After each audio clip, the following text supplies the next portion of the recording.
Bapa dalam kerajaan surga, kami bersyukur Engkau punya rencana yang indah di dalam kehidupan kami. Rancangan-Mu adalah rancangan yang sempurna di dalam kehidupan kami. Bapa dalam kerajaan surga, ini waktunya kami bersama-sama duduk diam, mendengar apa yang Tuhan ingin katakan di dalam kehidupan kami.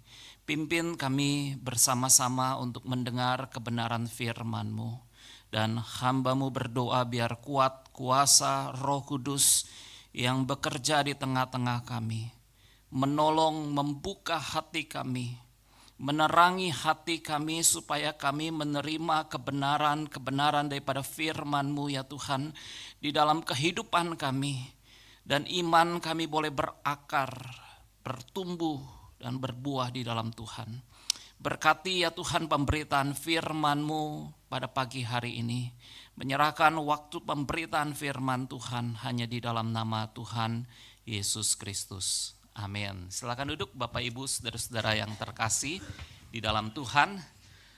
Bersyukur saudara-saudara hari ini boleh memberitakan firman Tuhan di tengah-tengah saudara. Dan bersyukur saudara-saudara melihat akan gereja ini yang baru berulang tahun ke-20, saudara-saudara, biar Tuhan terus memberkati dan Tuhan terus memberikan pertumbuhan buat gereja di tempat ini.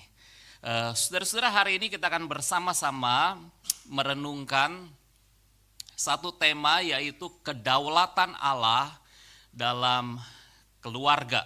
Tadi Lause Yuli sebutkan dalam bahasa Inggrisnya, saya pakai terjemahannya saja saudara-saudara. Kedaulatan Allah dalam keluarga.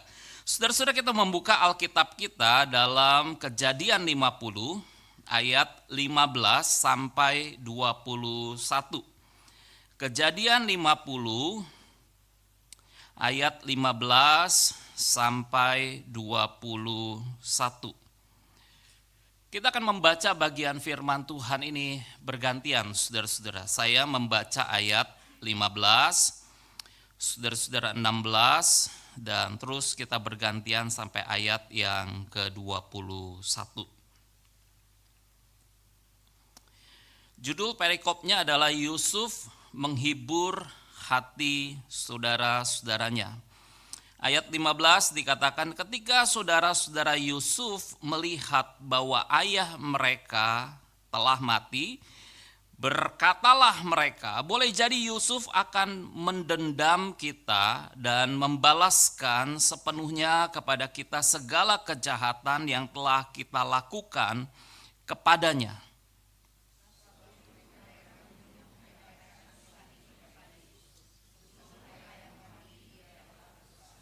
Beginilah harus kamu katakan kepada Yusuf, ampunilah kiranya kesalahan saudara-saudaramu dan dosa mereka, sebab mereka telah berbuat jahat kepadamu, maka sekarang ampunilah kiranya kesalahan yang dibuat hamba-hamba Allah ayahmu. Lalu menangislah Yusuf ketika orang berkata demikian kepadanya.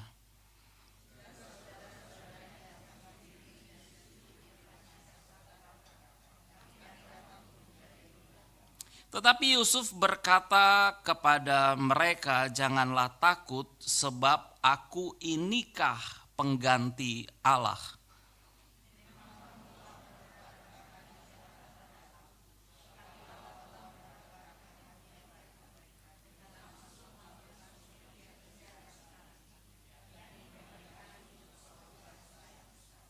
Jadi janganlah takut, aku akan menanggung makananmu dan makan anak-anakmu juga. Demikianlah ia menghibur mereka dan menenangkan hati mereka dengan perkataannya. Saudara-saudara, di sepanjang bulan Mei ini kita merenungkan tentang keluarga dan gereja yang bertumbuh. Saudara-saudara, penting sekali di dalam kehidupan keluarga kita menjadi keluarga yang bertumbuh di dalam Tuhan. Maka keluarga-keluarga yang bertumbuh di dalam Tuhan, saudara-saudara, akan memiliki pengaruh kepada gereja yang juga akan bertumbuh di dalam Tuhan. Amin, saudara-saudara. Maka saudara-saudara, di sepanjang bulan Mei, mulai daripada minggu pertama, Musa Petrus menyampaikan tentang not for sale, tentang Esau yang menjual hak kesulungannya. Dan minggu keduanya, saudara-saudara, temanya adalah rekonsiliasi tentang Yakub dan Esau, dua saudara yang bertengkar, saudara-saudara. Bahkan Esau ingin membunuh Yakub, tetapi kemudian terjadi yang namanya rekonsiliasi antara Yakub dan Esau.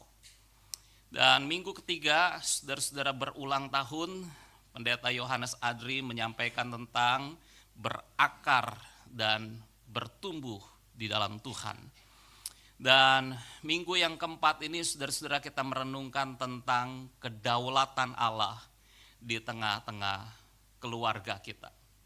Dan kita akan melihat, saudara-saudara, daripada keluarga Yakub secara khusus tentang anak-anaknya, 12 anak Yakub, dan apa yang terjadi, saudara-saudara, di tengah-tengah keluarga Yakub ini, apa yang terjadi dengan anak-anak Yakub. Saudara-saudara, setiap kita adalah manusia yang memiliki planning, rencana. Dalam pembukaan film daripada Superbook, saudara-saudara, tokoh yang dimainkan oleh seorang bernama Chris Quantum. Saudara-saudara, Chris Quantum dia coba memiliki sebuah planning, rencana yang matang, rencana yang sempurna, rencana yang begitu baik dia rancang dalam hidupnya.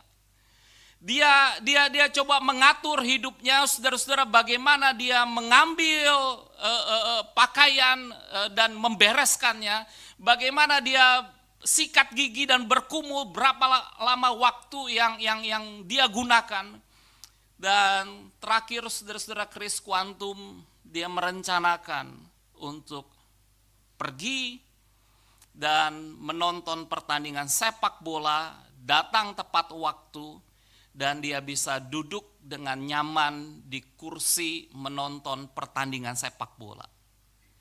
Tetapi saudara-saudara, apa yang direncanakan oleh Chris Quantum tiba-tiba hancur berantakan ketika ayahnya menolong seorang pengemudi yang mobilnya mogok di pinggir jalan. Dan saudara-saudara, disitulah Chris Quantum mengalami satu keadaan rencananya hancur, berantakan. Rencananya berubah total. Dari seorang yang ingin datang tepat waktu, tetapi kemudian karena ayahnya yang menolong orang lain dan kemudian dia harus datang terlambat ke pertandingan sepak bola. Saudara-saudara, pernahkah kita mengalami satu keadaan di mana tiba-tiba seluruh rencana kita hancur berantakan? Saudara-saudara, pernahkah kita mengalami satu keadaan apa yang kita pikirkan, apa yang kita planning, apa yang kita buat, apa yang sudah kita atur, tapi kemudian tiba-tiba hancur, berantakan. Apa yang kira-kira kita rasakan, saudara-saudara? Kecewa, marah. Kenapa rencana saya harus hancur, berantakan? Saudara-saudara, kita coba melihat kisah tentang Yusuf. Yusuf, saudara-saudara, dikatakan di dalam Alkitab bahwa dia adalah anak yang dikasihi oleh Yakub. Yakub adalah seorang ayah yang lebih mengasihi Yusuf daripada saudara-saudaranya. Saudara-saudara, ini contoh yang memang tidak baik yang terjadi di dalam Alkitab. Di satu keluarga daripada Yakub, seharusnya seorang ayah mengasihi semua anak-anaknya sama. Betul, saudara-saudara? Tidak ada orang tua yang seharusnya pilih kasih terhadap anaknya. Tetapi saudara-saudara, ini yang terjadi di dalam kehidupan keluarga Yakub yang mengakibatkan tentang apa yang diperbuat, hal-hal yang jahat kepada saudara-saudara Yusuf, kepada dirinya. Ini yang menyebabkan saudara-saudara apa yang diperbuat oleh saudara-saudara Yusuf yang pada akhirnya mereka menjual Yusuf. Satu perbuatan jahat yang dilakukan oleh saudara-saudaranya. Saudara-saudara, semua bermula daripada hal ini. Yakub lebih mengasihi Yusuf daripada saudara-saudaranya. Saudara-saudara, saya coba membayangkan Yusuf di tengah-tengah keluarga daripada Yakub di antara saudara-saudaranya. Yusuf menjadi seorang pangeran. Wah, jadi pangeran kira-kira enak gak saudara-saudara? Enak ya. Menjadi anak kesayangan daripada orang tua. Lebih disayangi daripada saudara-saudara yang lain. Kira-kira gimana saudara-saudara? Enak bukan? Dan kehidupan Yusuf di awal kisah ini, saudara-saudara, kita melihat satu keindahan, satu kenyamanan. Apa yang Yusuf alami, apa yang Yusuf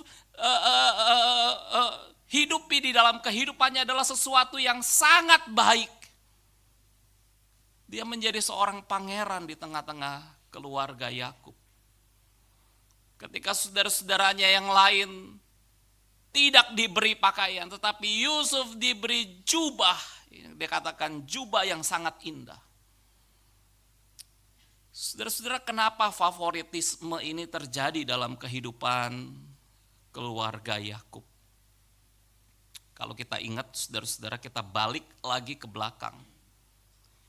Saudara-saudara, Yakub hidup di tengah-tengah satu keluarga yang juga pernah mengalami favoritisme. Saudara-saudara, Ishak, ayah daripada Yakub, dikatakan di dalam Alkitab, Ishak lebih mengasihi Esau. Dan Ribka lebih mengasihi Yakub. Saudara-saudara, kita melihat di sini bahwa ketika kita tarik lagi kepada keluarga yang di atasnya, favoritisme terjadi dengan apa yang dialami di tengah-tengah keluarga di atas Yakub. Antara Ishak dan Ribka, mereka berbeda.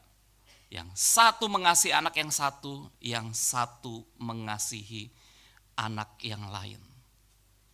Saudara-saudara, dari sinilah kita melihat satu peristiwa di mana dikatakan dalam Alkitab berikutnya bahwa maka bencilah mereka. Siapa mereka di situ? Saudara-saudara Yusuf. Saudara-saudara, Yusuf benci kepada Yusuf dan tidak mau menyapanya dengan ramah. Kalau kita berkata, saudara-saudara, terang aja. Di tengah-tengah keluarga kayak begitu ya pastilah. Gimana seorang ayah kok dia mengasihi anak yang satu dan dia tidak mengasihi anak-anaknya yang lain. Dan terjadi pilih kasih di tengah-tengah keluarga.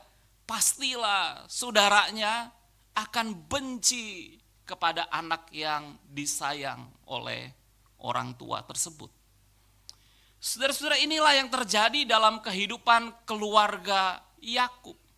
Saudara-saudara Yusuf benci kepada Yusuf. Dengan kata lain, saudara-saudara, mereka mulai merasa bete. Itu papa, dia lebih sayang anak itu daripada kita. Kira-kira ngomong begitu, saudara-saudara. Papa, gimana papa? Dia gak sayang kita. Dia cuma sayang anak itu. Saudara-saudara, dengan apa yang mereka alami, mulai mereka marah, mulai mereka namanya benci, mulai mereka yang namanya kesel, dan terjadi saudara-saudara di dalam kehidupan anak-anak daripada Yakub. Mereka benci, mereka tidak mau bicara yang ramah, mereka bicara dengan kasar terhadap Yusuf. Dan saya coba membayangkan saudara-saudara, Yusuf ada di tengah-tengah saudara-saudara yang lain. Dan kira-kira Yusuf bertanya, "Kak, sikat gigi saya yang mana ya, Kak ya?" Oh, waktu itu memang gak sikat gigi saudara-saudara. Tapi saya hanya membayangkan. Tapi kira-kira kata-kata apa yang dikatakan oleh saudara-saudara Yusuf? Mereka bilang, "Cari sendiri, punya mata, carilah, tanya-tanya."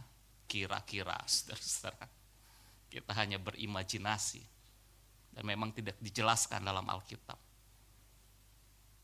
Saudara-saudara, saudara-saudara Yusuf mulai benci kepada Yusuf. Dan apa yang mereka lakukan pada akhirnya kepada Yusuf, di Alkitab katakan, "Marilah kita jual dia kepada orang Ismail ini." Saudara-saudara, ini adalah ide daripada Yehuda. Kalau kita melihat saudara-saudara, ide awalnya apa yang terjadi saudara-saudara? Mereka merencanakan untuk membunuh Yusuf. Sekali lagi saudara-saudara, kita melihat di sini ada kedaulatan Allah. Mereka merencanakan untuk membunuh Yusuf. Tetapi kemudian Ruben mengusulkan untuk membuang Yusuf ke dalam sumur, dan Ruben berusaha untuk menolong Yusuf, mengeluarkan Yusuf daripada sumur. Tetapi saudara-saudara, itu tidak terjadi. Dan apa yang kemudian terjadi adalah Yehuda mengusulkan, "Marilah kita jual." Yusuf dijual kepada orang Ismail. Disinilah saudara-saudara kita melihat satu perbuatan jahat, evil, yang terjadi di tengah-tengah keluarga Yakub. Saudara-saudara, Yusuf melakukan perbuatan jahat kepada Yusuf. Saudara-saudara, bagaimana kita meresponi perbuatan jahat dalam konsep kedaulatan Allah? Seorang yang bernama A.W. Pink, saudara-saudara, dia mengatakan perkataan seperti ini. "Berikut ini adalah perbedaan mendasar antara orang yang beriman dan orang yang tidak beriman. Orang yang tidak beriman adalah melihat dari dunia, melihat dari segala sesuatu dengan standar duniawi, memandang hidup dari sudut pandang waktu dan akal sehat, dan menimbang segala sesuatu dengan timbangan yang dibuatnya sendiri. Namun orang yang beriman membawanya kepada Tuhan, melihat segala sesuatu dari sudut pandangnya, menilai nilai-nilai standar rohani, dan memandang hidup dalam terang kekekalan. Dengan melakukan ini, ia menerima apapun yang datang seolah-olah dari tangan Tuhan. Dengan melakukan ini, hatinya tenang di tengah badai. Dengan melakukan ini, ia bersuka cita dalam pengharapan akan kemuliaan Tuhan."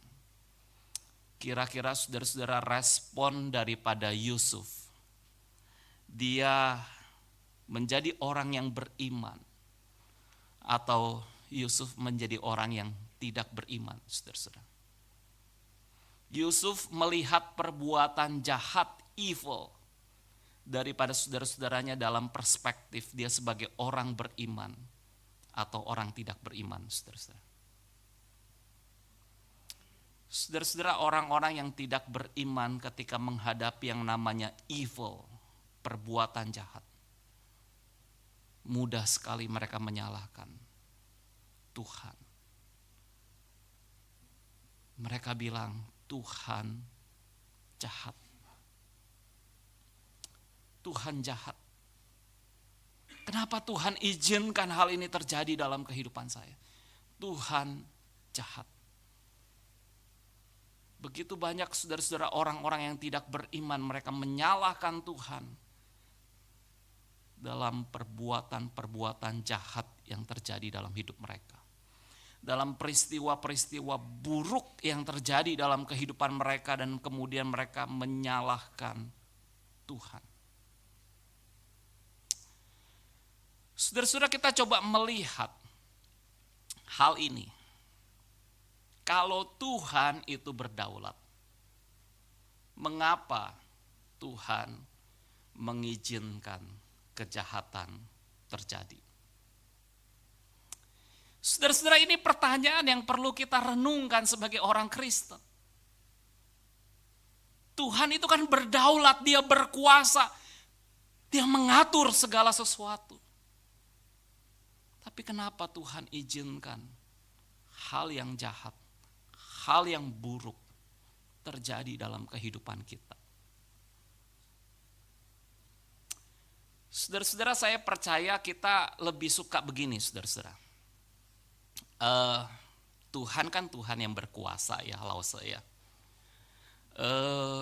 Jadi seharusnya nggak ada hal yang buruk dong Tuhan izinkan terjadi dalam hidup saya.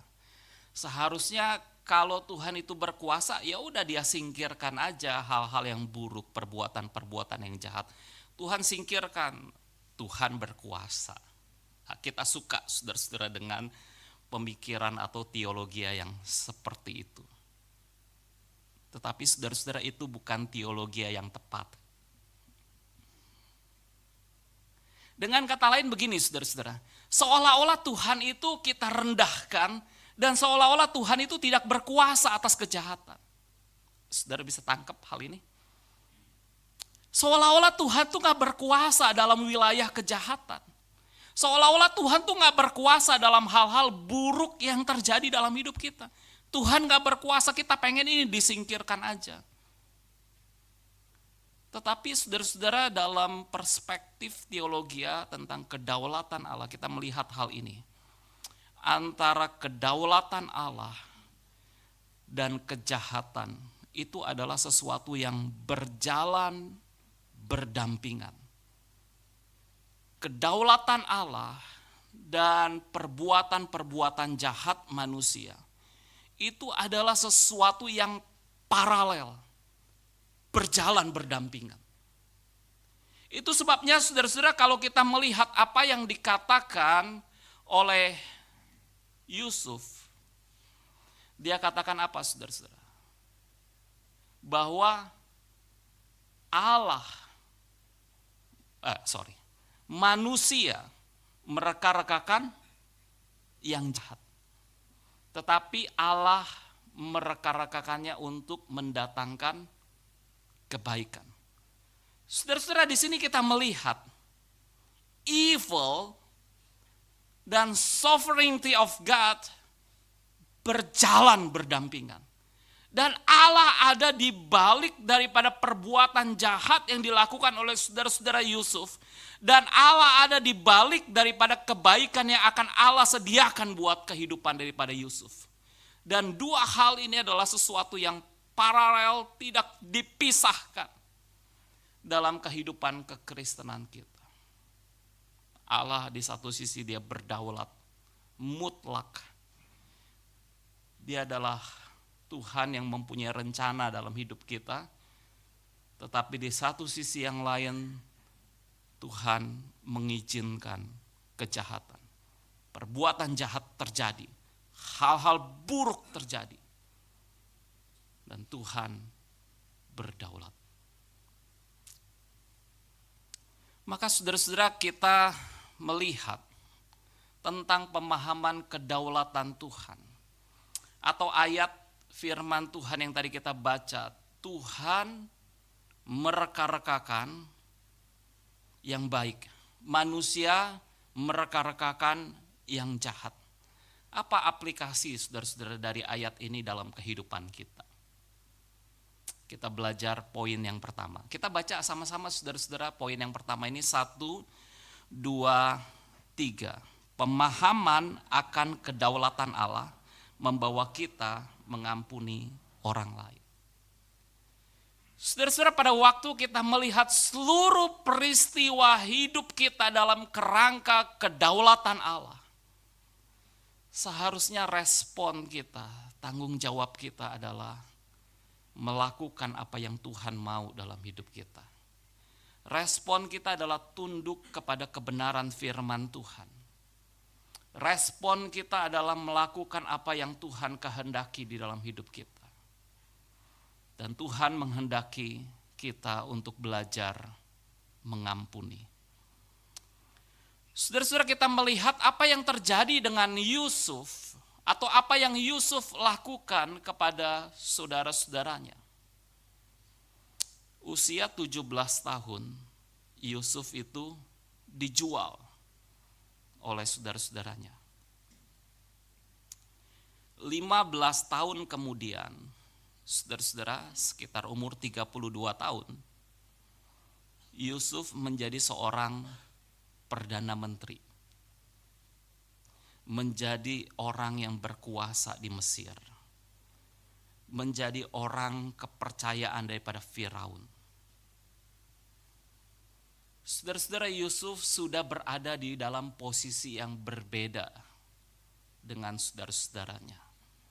Waktu di rumah, Yusuf bisa dibully. Waktu di rumah, Yusuf bisa diperlakukan dengan kejahatan oleh saudara-saudaranya. Tetapi saudara-saudara, situasi sekitar 15 tahun adalah situasi yang sudah berbeda. Yusuf menjadi penguasa di Mesir. Saudara-saudara, coba kita bayangkan ya, apa yang Yusuf miliki sebagai seorang penguasa di Mesir. Yusuf punya kekuasaan yang besar, saudara-saudara. Dan sekarang Yusuf melihat saudara-saudaranya datang memohon-mohon untuk mendapatkan gandum karena sedang terjadi kelaparan pada waktu itu. Saudara-saudara, 15 tahun sudah berlalu. Dan sekarang Yusuf kembali seolah-olah memorinya teringat perbuatan jahat saudara-saudaranya. Dan apa yang Yusuf lakukan, saudara-saudara? Berbagai skenario Yusuf mainkan, bukan? Tetapi ini yang terjadi, saudara-saudara. Di dalam Kejadian 45, Yusuf mulai membuka dirinya kepada saudara-saudaranya setelah 15 tahun. Dan Yusuf berkata, "Akulah Yusuf, saudaramu yang kamu jual ke Mesir." Wow, saudara-saudara, kita coba membayangkan adegan ini. Apa yang kira-kira saudara-saudaranya rasakan saat itu, saudara-saudara? Mereka syok, bukan? Mereka syok.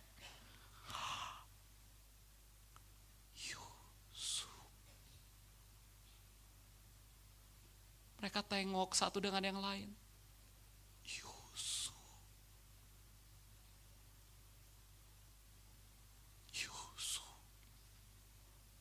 Dan Yehuda, saudara-saudara, yang menjual, yang mempunyai ide untuk menjual Yusuf, kira-kira apa, saudara-saudara?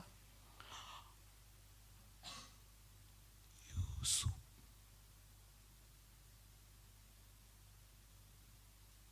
Dan ini yang menarik, saudara-saudara. Yusuf memiliki perspektif tentang kedaulatan Allah. Dan Yusuf berkata, Allah menyuruh aku mendahului kamu. Bukan kamu yang menjual aku. Tetapi Allah yang menyuruh aku mendahului kamu untuk pergi ke Mesir. Allah. Saudara-saudara, Yusuf mempunyai perspektif akan kedaulatan Allah, dan itu yang membuat Yusuf dikatakan di dalam Alkitab, dia katakan kepada saudara-saudaranya, marilah dekat-dekat. Dan mereka mendekat kepada Yusuf. Dan Yusuf bukan lagi sebagai seorang monster yang mereka takuti. Karena mereka berbuat jahat, pernah berbuat jahat kepada Yusuf. Yusuf adalah pribadi yang penuh dengan kasih. Dia katakan marilah dekat-dekat. Dan Alkitab juga katakan Yusuf menangis keras-keras. Saudara-saudara, saya membayangkan ada kelepasan yang Yusuf rasakan. Dari rasa pahit hati yang Yusuf alami, dan ketika Yusuf bertemu kembali dengan saudara-saudaranya, dia menangis keras-keras. Ada kelepasan yang terjadi kepada Yusuf. Dan adegan ini saudara-saudara kita temukan kembali di dalam Kejadian pasal 50 yang tadi kita baca. Adegan kedua. Ketika Yakub itu mati, ayah mereka itu mati, saudara-saudara. Dan saudara-saudaranya berasumsi boleh jadi Yusuf akan mendendam kepada kita. Karena papa kita udah mati loh. Siapa yang bisa jaga kita lagi? Jangan-jangan Yusuf akan berbuat jahat kepada kita. Mereka berasumsi. Tetapi sekali lagi Yusuf, dia mengampuni. Dia menangis dan dia menerima saudara-saudaranya. Dan saudara-saudara, yang menarik di dalam Kejadian pasal yang ke-50, di situ dikatakan, aku inikah pengganti Allah. Saudara-saudara, Yusuf tahu dia bukan menjadi pengganti Allah yang berhak untuk membalaskan dendam kepada saudara-saudaranya. Yusuf tidak memposisikan dirinya sebagai pengganti Allah.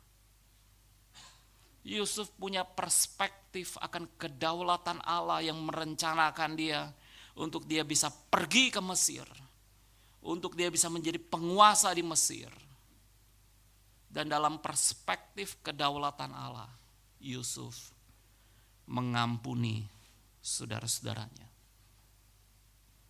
Seorang yang bernama D.A. Carson berkata seperti ini, saudara-saudara. Dalam Alkitab, kedaulatan penuh Tuhan tidak mengurangi tanggung jawab manusia. Manusia punya tanggung jawab. Yusuf punya tanggung jawab. Sebaliknya, manusia adalah agen moral yang memilih percaya, taat, atau tidak percaya dan tidak taat. Manusia punya tanggung jawab. Yusuf punya tanggung jawab untuk membenci saudara-saudaranya, mendendam saudara-saudaranya, atau mengampuni, menerima saudara-saudaranya. Dan Yusuf adalah seorang agen moral yang bertanggung jawab. Dia mengampuni saudara-saudaranya, dia menerima saudara-saudaranya. Saudara-saudara, ada seorang yang bernama Aziz Tyler Merton. Dan dia adalah seorang hebat, pernah menjadi seorang menteri keuangan Amerika Serikat di bawah pemerintahan Presiden Amerika Serikat Jimmy Carter. Saudara-saudara, bagaimana kehidupan daripada Aziz Tyler? Kehidupannya adalah kehidupan yang pahit, saudara-saudara. Sejak kecil dia tidak tahu siapa ayahnya karena ibunya diperkosa dan kemudian dia lahir. Dan ibunya adalah seorang yang buta, miskin. Dan kemudian saudara-saudara, dia dibesarkan oleh seorang ibu yang seperti itu. Dia tumbuh besar di tengah-tengah anak-anak yang lain dan kemudian dia dibully dan kemudian dikatakan anak haram, anak haram, anak haram. Saudara-saudara, kita membayangkan betapa terlukanya anak ini. Dan secara mental secara kejiwaan hancur, rusak kehidupannya. Karena dikatakan anak haram. Tetapi saudara-saudara, ini yang menarik saudara-saudara. Ketika Aziz Tyler Merton, dia bertemu dengan seorang pendeta yang mengatakan Tuhan tidak merencanakan yang buruk. Tuhan merancangkan hal yang baik. Dan dia merencanakan hari depan yang penuh dengan harapan buat hidupmu. Dan perkataan itu yang mengubahkan Aziz Tyler Merton. Dan ketika hidupnya berubah saudara-saudara, ini yang dia lakukan saudara-saudara. Dia katakan, ampunilah orang yang membencimu, jangan mendendam. Demikian juga yang dikatakan oleh Yesus di kayu salib. Bapa, ampunilah mereka, karena mereka tidak tahu apa yang mereka perbuat. Saudara-saudara, apakah kehidupan kita adalah kehidupan yang semakin serupa dengan Kristus? Dan saya percaya saudara-saudara, keluarga yang bertumbuh adalah keluarga yang semakin serupa dengan Kristus. Amin saudara-saudara. Keluarga yang bertumbuh adalah keluarga yang saling mengampuni. Amin saudara-saudara. Hal yang kedua kita melihat saudara-saudara, pemahaman akan kedaulatan Allah itu membuat penderitaan kita itu akan menjadi berkat bagi orang lain. Waktu kita memahami tentang kedaulatan Allah saudara-saudara, maka sebenarnya penderitaan kita itu Tuhan bisa pakai untuk menjadi berkat bagi orang lain. Saudara-saudara, di sini kita melihat tentang Yusuf. Yusuf katakan saudara-saudara bahwa kamu telah mereka-rekakan yang jahat. Tetapi Allah mereka-rekakannya untuk kebaikan. Saudara-saudara, Yusuf di sepanjang kehidupannya itu menghadapi hal yang jahat. Bukan hanya daripada saudara-saudaranya. Tapi kita melihat saudara-saudara, istri Potifar memfitnah dia. Dan kemudian Yusuf dimasukkan ke dalam penjara. Betul? Evil berkali-kali terjadi dalam kehidupan Yusuf. Tetapi saudara-saudara, setiap evil yang Tuhan izinkan terjadi dalam kehidupan Yusuf, dalam perspektif kedaulatan Allah, Tuhan pakai untuk menjadi berkat. Dan di dalam Kejadian 50 saudara-saudara, ayat yang ke-20 dikatakan, Yusuf dipakai Tuhan untuk memelihara hidup suatu bangsa yang besar. Dan ini dikatakan kembali di dalam Kejadian 45 ayat yang ke-5, sebab untuk memelihara kehidupanlah Allah menyuruh aku mendahului kamu. Ini yang dikatakan di dalam komentari saudara-saudara Enduring Word. Jika Yusuf tidak pernah menjadi Perdana Menteri dan dia tidak akan pernah secara bijaksana mempersiapkan diri menghadapi bencana kelaparan mengerikan yang akan datang. Jika keluarga besar Yusuf tidak datang ke Mesir, keluarga itu akan binasa dalam bencana kelaparan. Hanya dengan datang ke Mesir, mereka dapat diselamatkan dan kemudian bertumbuh menjadi bangsa yang berbeda. Saudara-saudara, setiap rangkaian di dalam kehidupan Yusuf ada dalam kedaulatan Tuhan. Kalau Yusuf tidak datang ke Mesir, tidak akan ada keselamatan untuk keluarga daripada anak-anak Yakub. Tapi Tuhan dalam kedaulatannya memilih, memanggil Yusuf ke Mesir dengan caranya, dalam kedaulatannya. Dan Tuhan ubah penderitaan Yusuf, kejahatan yang diperbuat oleh saudara-saudaranya. Dan Yusuf menjadi berkat, menyelamatkan keluarganya daripada bencana kelaparan, menyelamatkan satu bangsa daripada bencana kelaparan. Saudara-saudara, setiap hidup kita Tuhan punya rencana. Ada kedaulatan Allah yang sedang Tuhan mainkan di dalam hidup kita. Ada kedaulatan Allah di mana tangan Tuhan sedang merenda. Maka sebuah lagu mengatakan, apa yang kau alami kini mungkin tak dapat engkau mengerti. Cobaan yang engkau alami tak melebihi kekuatanmu. Sama-sama katakan, tangan Tuhan sedang merendah suatu karya yang agung mulia, saatnya kan tiba nanti. Kau lihat pelangi kasih-Nya. Kita tundukkan kepala, kita berdoa. Bapa, bersyukur buat kebenaran firman-Mu. Berkati jemaat-jemaat-Mu di tempat ini. Biarlah iman mereka dikuatkan. Keluarga-keluarga diberkati.